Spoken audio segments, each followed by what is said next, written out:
చిగురింపచేశావు దేవా. నిష్ఫలమైన నా జీవితం ఫలింపచేశావు ప్రభువా.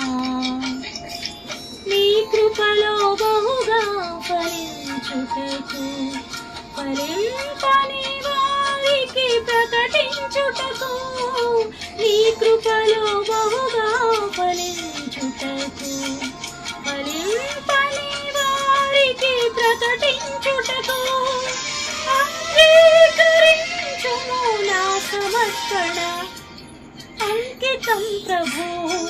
నా జీవితం నీ చరణాల సేవకే అంకితమై